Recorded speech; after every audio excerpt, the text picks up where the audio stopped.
Okay, I'm very happy to be here. Today I want to show you something about our Dutch experiences with consumer or patient reporting, and also go into some international experiences with patient reporting so far.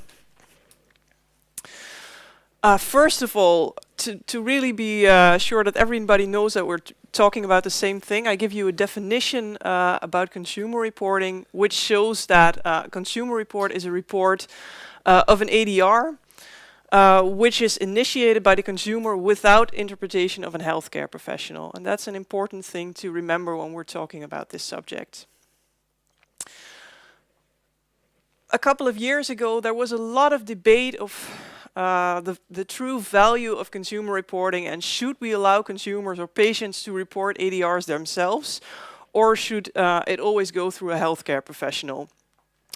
There were a lot of pros and cons in the academic debate about this subject. Some people said, well, if we accept consumers to report themselves, we might be flooded with a lot of reports of known non-serious ADRs. It will completely clog the pharmacovigilance system. Or the reports won't be medically confirmed. What can we do with it? A couple of pros that were mentioned were we might partially solve the problem of underreporting. Patients might give us information about ADRs that isn't reported by healthcare professionals. One of the main issues in this debate was that it was not really based on actual experiences with patient reporting. There were some countries who had been accepting patient reports for a very long time.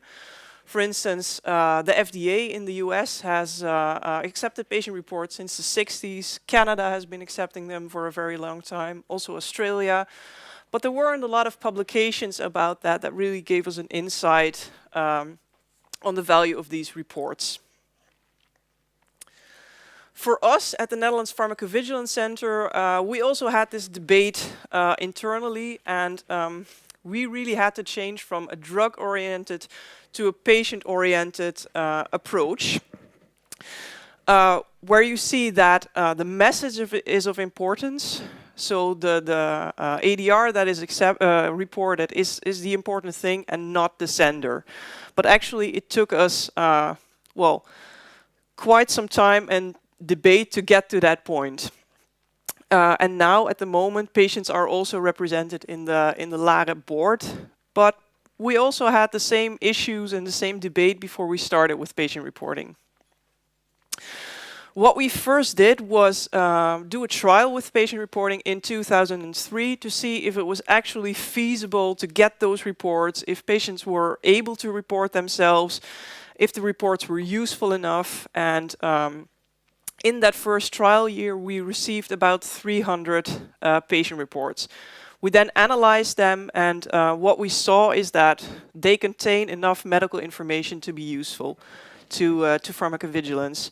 Because we use in the Netherlands the electronic reporting form with the mandatory fields, the patients have to give you certain basic information.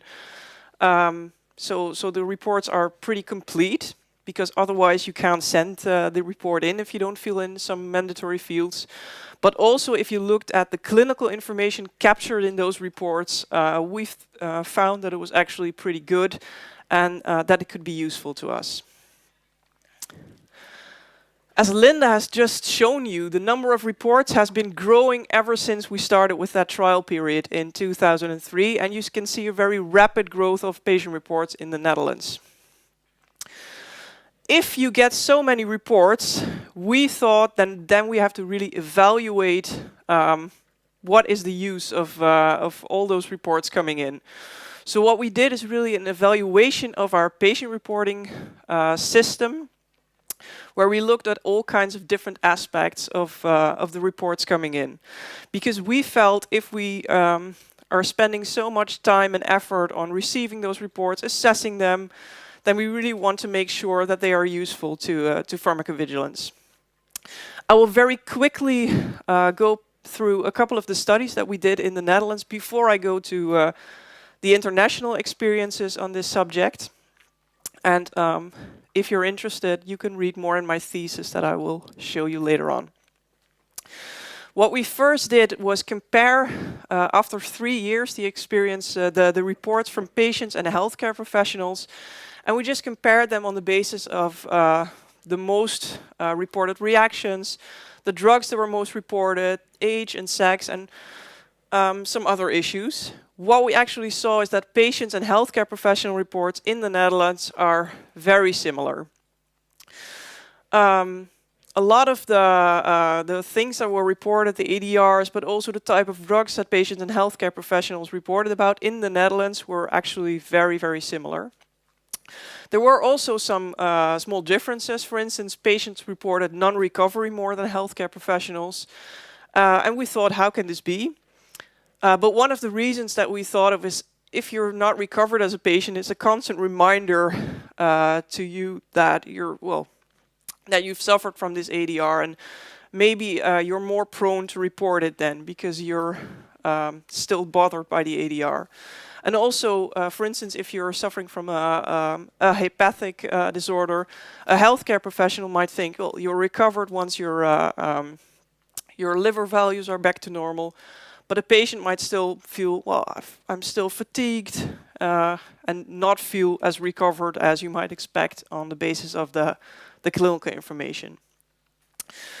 But all in all, the reports from patients and healthcare professionals were quite similar, and also the information in the report itself was so good that we thought, well, it's very useful it's a good addition to the healthcare professional reports. We also looked at motivation for reporting. We did that with qualitative interviews where we interviewed patients on their reasons to report. And also, this was followed up by a large study where we sent questionnaires to patients. One of the things in the academic debate that was constantly mentioned is that people were afraid that patients might only report because of litigation issues, that they might want to do a lawsuit against their healthcare professional, or that they would only report because they wanted to complain and they were angry about their healthcare professional, and those reports would end up at the Pharmacovigilance Centre. That is not what we found. Actually, altruism is a major issue why patients report. They have suffered from the ADR and they want to prevent something like that happening to other patients. Also, patients want to share their experiences with other patients, and they do that through the Pharmacovigilance Centre, so to make their ADR known to the world. We also looked at media attention because, as you might be aware, if there's a large issue in the media, then that might influence your reporting rates. In the Netherlands, we especially saw that for patients after a TV program a couple of years ago on issues with statins. We got a large peak in the number of reports by patients. We analyzed those, and what we saw is that even for the known ADRs, patients give you a lot of information about quality of life that you won't find in the healthcare professional reports. So the patient reports were actually really giving us new information about ADRs that might be in the patient information leaflet, but you have no idea about the severity or the consequences for the patient. And this study showed that it can really give an additional value if you're looking into that kind of information. We also looked at the contribution to signal detection in the signals that we found in the Netherlands. I will come back to that later because, of course, signal detection is a very important issue. What we saw, what our experience was, is that patient reporting can actually help, in addition to the healthcare professional reports, to find new signals. Then we did a very big worldwide study, which is the next thing I will be going into. And lately, we've been looking into views regarding ADR reporting. My own PhD student, Leanne Rolfes, is now looking into patient reporting herself. We've continued our evaluation. And what she found is that patients, when they report, are mostly interested in information about quality of life. And that's what their focus is when they report, the severity, the impact it had on them, whereas healthcare professionals are more causality driven when they do the report. In the EU, patient reporting is now mandatory for all EU pharmacovigilance centers. So everywhere in the EU there have to be systems in place so that patients can report directly. Personally speaking, I think it's a very good thing that this has come into place in Europe, but not all countries have the same amount of experience yet. What we to get more experience, to share our experience with patient reporting, we were involved in the Monitoring Medicines project. And there are two things I would like to highlight in this context. We were involved in the development of a guideline for implementing patient reporting into pharmacovigilance centers. And we also did a worldwide review where we selected 11 countries who were working with patient reporting and really talked about their experiences. Well, the people involved into this Monitoring Medicines project, you might recognize some of them. Linda is there with the red dress. This is our group. And firstly, what came out of that project is the guideline. If you are looking into really setting up a patient reporting system or want to have more very practical information about patient reporting, then this guideline is really a thing to read. It gives you a number of issues to think about. Why would you have a consumer reporting system? How would you start it up? Some very practical things and how you could organize it. I will just highlight a few things from the guideline. Some basic steps. One thing when you start with a patient reporting system is that it's very handy to have a good functioning, spontaneous reporting system for healthcare professionals in place. Because then you already have staff who have knowledge how to do a causality assessment, how to treat and handle reports, and then it's much easier to follow that through with the patient reports. You might already have a form, or you can make a new one and adapt it. You already would have procedures in place for the assessment of the reports. And if you do it this way, probably you already have a database where you can store the reports. What you would need to do if you start from scratch is really get the health authorities, but also consumer and patient organizations on board. And you really need to tell them why you want to start collecting, what the use would be. Also for the patient organizations, they can help you to get really, to get the patients to know you, to find you, and then you can start collecting if you have a form.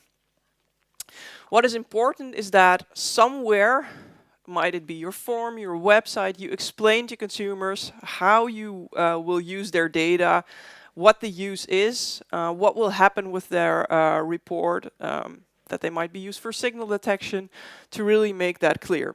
Because pharmacovigilance might be a very abstract thing for a consumer. Then you might think of adequate training for your staff. If they're used to working with healthcare professional reports, there might be some issues with patient reports that you can train them in. For instance, the coding can be a challenge sometimes. For healthcare professionals, a lot of the times they give you a diagnosis and it's easy to code that if you're using Medra or the WHO art. For patients, it might sometimes be a challenge to think, well, what is meant with this? How can I capture the information into the right code?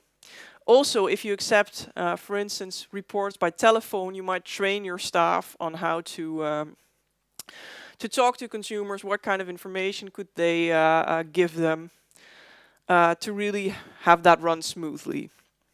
And then, as I said, you need to either have an existing database or establish one. If you want to read more about this guideline, then there is a very nice BMJ editorial by June Rain, who is the director of the MHRA, who's really talked about the value of having this sort of reporting systems for the general public in place, and it also talks about the guideline as a good instrument to start. Because I didn't just want to talk about our Dutch experiences, but also the experiences worldwide, I decided to take our monitoring medicine study, where we included 11 countries worldwide, as a starting point to give you an idea how other countries experience their patient reporting. It's been published in Drug Safety, so if you want more information, you can read everything in the article. The background of this review was that we feel that patients are important stakeholders at the moment in pharmacovigilance, but there is very little formal evaluation of the reporting schemes. That goes for Europe. There are only a few countries who have really evaluated their system. Not just the Netherlands, but also the UK have been busy with that, and Denmark has a very nice article in Drug Safety about their patient reporting. But also outside Europe, there was hardly any information available on experiences from other organizations. And we felt that if patient reporting is really to be recognized as beneficial for pharmacovigilance, then you really have to share experiences to optimize the systems. And that's what we wanted to do with this review. So the review aimed to review the methods of patient reporting in 11 countries worldwide and to compare their experiences. And what we did was a survey where we did telephone interviews, but also field visits to some organizations. And the countries which were included are below. You can see some European countries, but also the US, Canada, Australia, 2 countries in Asia. It's important to note that we chose countries on the basis of a literature review that we did, because we wanted to include countries who'd been really working with patient reporting and who had at least published some information about their reporting systems. What we went into was information about the organization, the collection, the handling, the use, and recommendations for other organizations. What we found is that if you look at the organizations, mostly, as Linda said, the pharmacovigilance centers are part of the Drug Regulatory Agency. The exceptions are the Netherlands and New Zealand in this case, where we are independent organizations. And we also included the Adverse Medicines Event Line in Australia, who allow patients or consumers to report to them by telephone and also by web-based form, but mostly by telephone. And they then forward those reports to the official regulatory authority, which is the Therapeutic Goods Agency in Australia. Some countries only accept ADRs, but there is also other organizations who say we collect medication errors, quality defect, counterfeit drugs. So you might want to think about what sort of information you would want to get from your consumers. If counterfeit drugs is a big issue in your country, then it might be a good idea to have consumers report that, because that can be an extra way to pick up those problems. Mostly unregistered drugs can be reported to the Pharmacovigilance Centre, but not always. For instance, Norway only accepts reports on their which are on their licensed drug list. So you can't report, for instance, herbal drugs to the Norwegian agency. For other countries, that might really be a thing that you want to capture. If there's a lot of herbal drug use in your country, why not have consumers report about that if you want to pick up issues? The share of patient reports in the databases of the country we interviewed varied widely. For instance, the US have hundreds of thousands of reports from consumers in their database, maybe even more.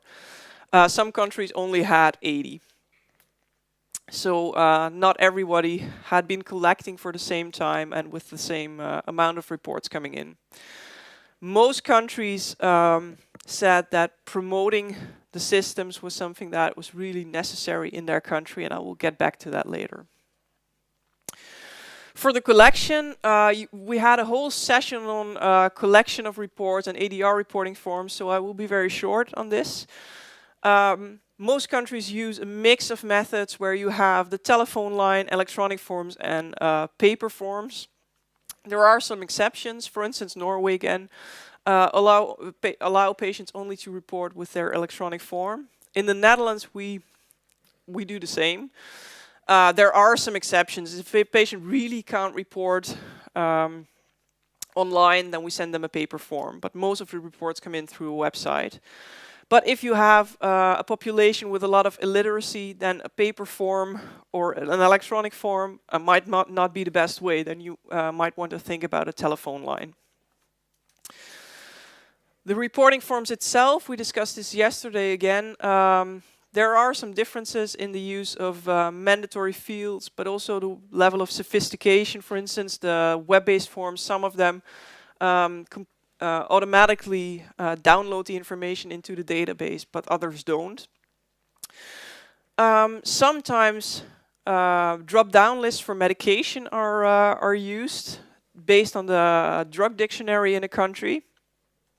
There was only one country in this review who used a drop-down list for ADRs. So if you start typing, for instance, rash, then with the first few letters, the ADR appears. Actually, it's the MHRA who used this method when they were doing a review or a field test of their form. They found that it didn't work so well working with this kind of option, because for healthcare professionals it might be very handy, but for patients, when you start to type in rash, you get a whole list of different kinds of rash, and a patient or some patients had no idea what kind of rash they had, so they just picked one, and that might actually not be the one they're suffering from. So yeah, there were some issues with that. For the influenza, or for when the big pandemic influenza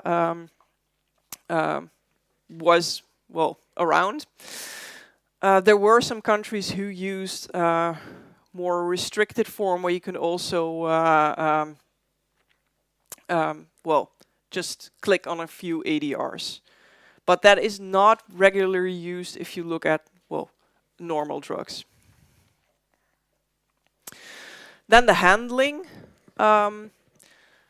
Some countries use different routes of handling for the patient and the healthcare professional reports. For instance, in Norway, they had patients report directly to their national center, and healthcare professionals report firstly to the regional centers, and there they got feedback, and then the report was sent on.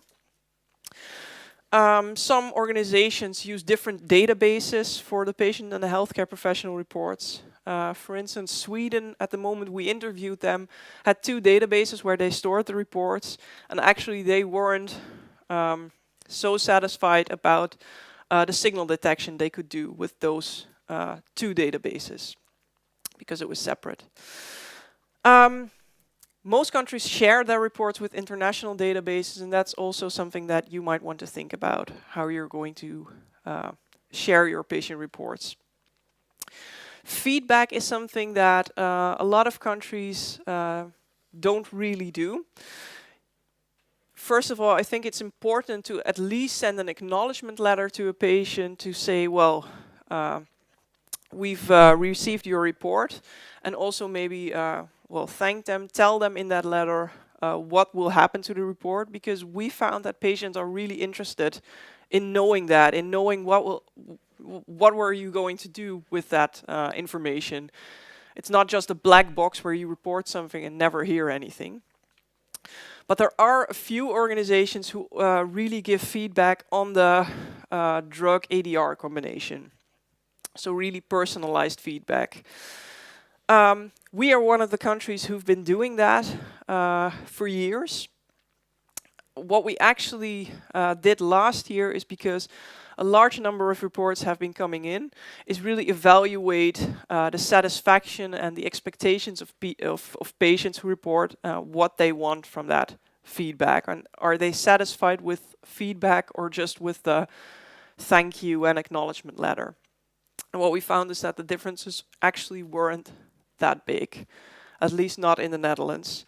So we decided that for the non-serious reports without any questions on normal drugs, patients would get an acknowledgement letter where we describe what we were going to do with them, but only for the serious reports and the ones with questions, we would really give them a personalized feedback.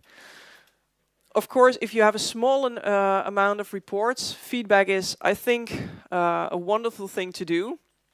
But if the reports keep growing, as they have done in the Netherlands, it might not be feasible anymore to send everybody a personalized feedback on their association. But it really depends on your own situation, how many reports you are receiving. Patient identification is something that we talked about in this review. A lot of countries have the possibility to get back to the patient, to ask for follow-up information, because they have, for instance, an address, an email address, so you can find them. But in some countries that wasn't possible due to legal restrictions. So they have a way of identifying the report in their database and make sure that it's not a duplicate, but you can't go back to the patient personally. The duplicate detection, I always get a lot of questions. If you allow patients to report in those numbers, how can you make sure that you have no duplicates with the healthcare professional reports? Well, it's something that you will have to invest in to do a duplicate detection. It might be at the moment when you import or put the report into the database. It might also be at the moment where you think you have found a signal and then really look at your reports to see if you can find any duplicates. In the Netherlands, we have an algorithm that automatically checks duplicates, and then we do manual checks to make sure that we don't have a duplicate in the database. But especially when you're working on a signal, you really need to check. Medical confirmation is sometimes asked to patients, but certainly not in all cases. There is no country I've interviewed that ask medical confirmation for all the reports coming in. You might want to ask for confirmation if you're looking into a very interesting signal and you want more information, then you could do it. Personally, I don't think it's feasible for each report to come in to really go to the healthcare professional and ask them for a confirmation. And it might not always be useful anyway. Even for certain signals, if you're looking into a signal of headache with a certain drug, and the patient has given you a very complete report, it might not be necessary to, have a general practitioner's opinion about it. Causality assessment. There are some countries who do a causality assessment for each report that comes in. We are one of the countries who do that.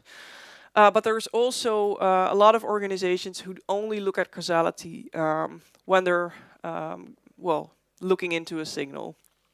And especially if you have a very large number of reports, that might be the way to do it.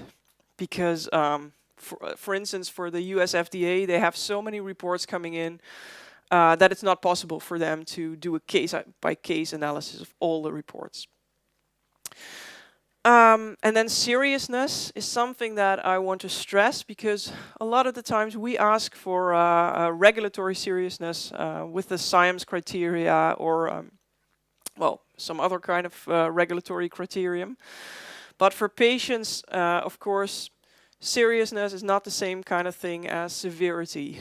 And there are only a few organizations who really have tried to get more information, not just about the seriousness, for instance, the hospitalizations, but also look into how bad is the ADR actually.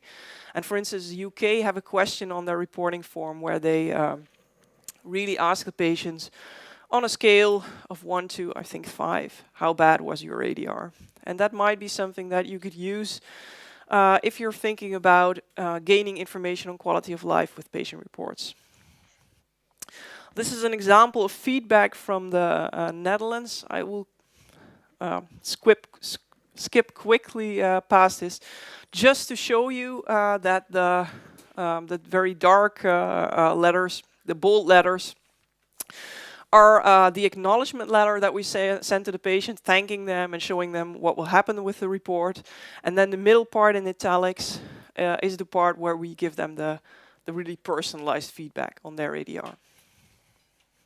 Have you got it? We'll go back.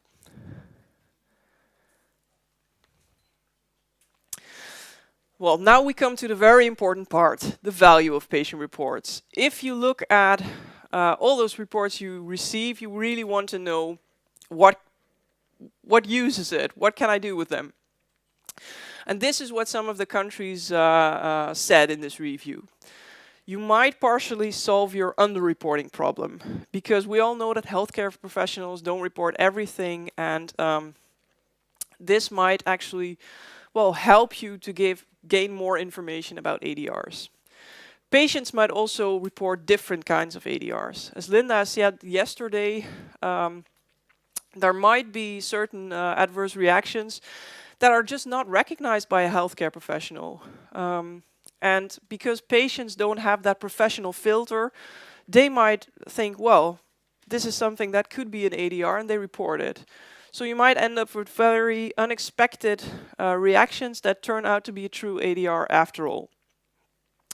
You can also uncover blind spots of pharmacovigilance. A lot of healthcare professionals don't know what kind of over-the-counter medication your patient is using, if they're using herbal drugs, if they have bought things on the internet. And you might not get that information through your healthcare professionals. Patient reporting can really help you to get information about over-the-counter drugs, herbs, vitamin products, you name it. Maybe also counterfeit drugs that they've bought illegally in the illegal circuit. So it can be really something that adds to your knowledge. You can get information about the impact on daily life. We really saw that in our own study. But also the UK has really nice examples of where they have more information about this issue from patient reports. And of course, signal detection, because that's what we're all aiming to get, more signals of ADRs. And patient reports can help to find new things. From the UK, they did a very nice study looking at signal detection. What they found is when you combine patient and healthcare professional reports, you get more potential signals than with the healthcare professional reports alone. And the addition of patient reports to a data set with healthcare professional reports gave them 47 new serious signals that are not mentioned in the SMPC. For us in the Netherlands, we also did a study on this subject, and we saw that about 10% of the reports in a signal that we disseminated to the Medicines Evaluation Board were from patients. So we feel that patients can really give an addition to the healthcare professional reports. I'm not saying that you can do without the healthcare professional reports. They are still very important for signal detection, but the patient reports can help. Some examples to really give you an idea of what was found. The Philippines have found in their pilot study where they look at patient reporting some counterfeit drugs based on the reports from consumers. Sweden has used patient reports in a signal where they looked at liver problems caused by a herbal drug. The Australian Medicines Event Line, where you can call, have some very interesting reports about zolpidem, a sleeping drug, which caused all kinds of sleepwalking related issues, like sleep driving, sleep eating, sleep smoking, which some of the times ended in very serious and even deadly situations, because if you sleepwalk and you get into your car and get an accident, that is really something very severe. And they got a lot of information about that issue from patients. The UK have also found a couple of signals like aggression with the use of varenicline, a drug for the cessation of smoking, but also a food interaction with grapefruit juice. And in the Netherlands, I will just show you my ultimate favorite signal that we found. It's a signal of pathologic gambling addiction with the use of pergolide. Pergolide is a drug used for the treatment of Parkinson's disease. It's a dopamine agonist, and we had 2 reports, one from a healthcare professional and one from a patient who suffered from gambling addiction after they started pergolide or when the dose was increased. And after that second report from the patient, we really started to think there might be something in this. And we could find the mechanism based on the dopamine action of the drug, where you have an issue with the reward system in your brain, and you can get impulse control disorders. And gambling addiction might be one of the issues there. So we picked up the signal, we published about it, and it's also mentioned in the SMPC now in the patient information leaflets, just based on 2 reports and some nice information about the mechanism. Well, then utilization and recommendations from the centers. What is important is that if you get information from patients, you also have to give something back. So make sure you either have a nice form where you put information on what you might do with the reports, or have a website in place where people can find what you're doing. Maybe find some of your articles or your newsletter, but just make sure that you give something back to the public. You have to think about workload. When we talked to the organizations, none of them had been really swamped with reports. But you need to think if your system works well and you get a lot more reports, then yeah, you need more people to handle them. Or, well, you might need IT adjustments, you name it. So workload is something to think about before you start.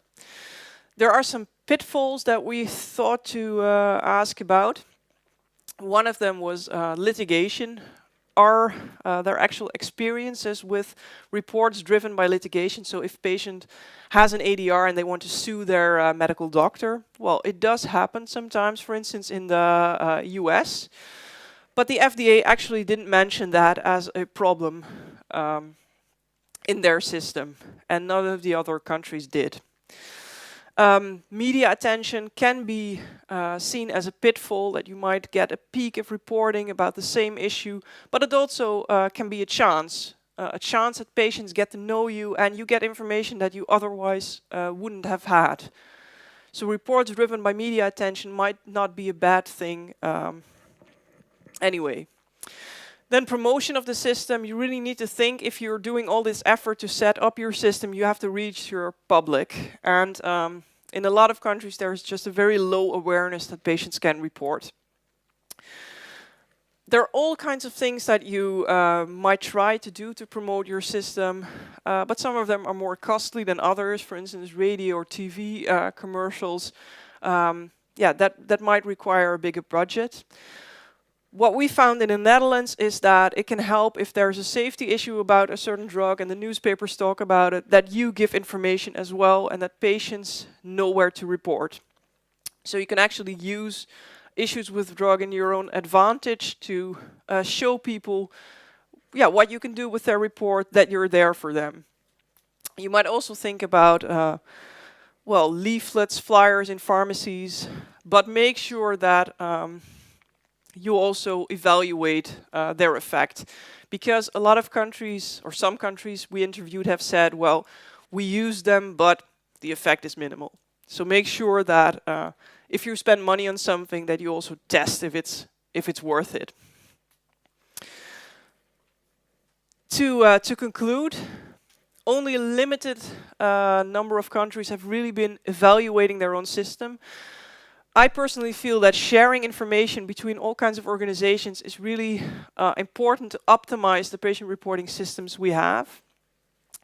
In my own review, I didn't include countries from Africa and also from South America. So if you have experiences with patient reporting, please publish about them. Might be in your newsletter, on your website, but make available what you do and what your own achievements are, and maybe also publish about your pitfalls. Promotion, as I said, is still needed. And my take-home message is that patient reporting really helps us to broaden our insight about the safety of drugs. And I think that's the ultimate goal of pharmacovigilance. So it's not just about drugs, but it's about patients. And if you want to read more, or want to ask me any questions that you think of later on, please email me. My email address is at the bottom. I would be very happy to send you a copy of my thesis. And also the UK have a wonderful evaluation about their patient reporting system that you can find online, which is really extensive. So if you're interested in this subject, well, look it up. And that's it for me. Thank you very much.